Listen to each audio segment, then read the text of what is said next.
नमस्कार मित्रांनो, हवामानाच्या यूट्यूब चॅनलमध्ये आपल्या सर्वांचं स्वागत आहे.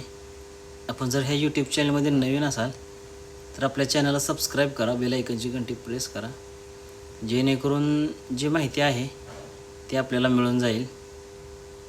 मित्रांनो, गेले काही दिवस आपण बघत होता की जे बंगालच्या उपमहासागरात, तर मित्रांनो हे कमी दाबाचं क्षेत्र जे आहे त्याची जी गती आहे ते आपल्याला दिसत आहे की हे पूर्ण ताकदीनं सक्रिय होत आहे आणि पुढील काही दिवसांमध्ये ह्याचा जो परिणाम आहे तो आपल्याला कोणत्या भागात त्याचा जो प्रवास आहे तो असणार आहे, तर त्यानुसार आपण व्हिडिओच्या माध्यमातून आपण आपल्यापर्यंत माहिती देणारच आहोत.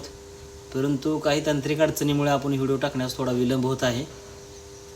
तर बघूया आपण महाराष्ट्रातील कोणत्या भागामध्ये पावसाची जी स्थिती आहे ते काय असणार आहे. मित्रांनो, आपण बघू शकता सोलापूर, कोल्हापूर, छत्रपती संभाजीनगर, तसंच मुंबईचा भाग, पुणे, सातारा, सांगली, रायगड हा जो काही परिसर आहे तर या ठिकाणी पाऊस जो आहे तो चांगल्या स्वरूपाचा होऊ शकतो.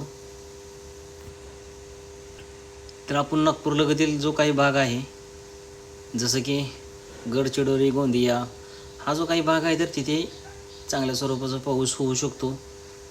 तर अमरावती, जळगाव ह्या भागामध्ये सुद्धा काही स्थानिक वातावरण तयार होऊन तिथे पण चांगल्या स्वरूपाचा पाऊस जो आहे तो होऊ शकतो.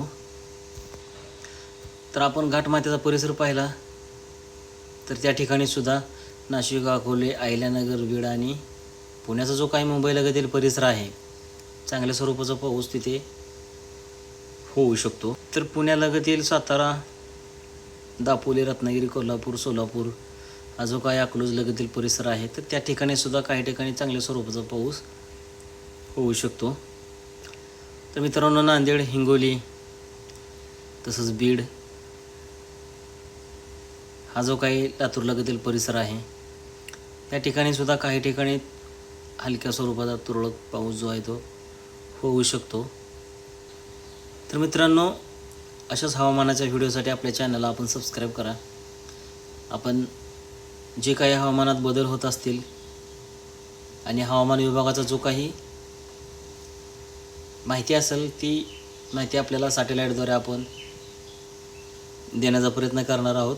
तर त्यासाठी आपण आपल्या चॅनलला नक्की सबस्क्राईब कराल असं आशा आहे. तर धन्यवाद मित्रांनो, आपला दिवस शुभ असो.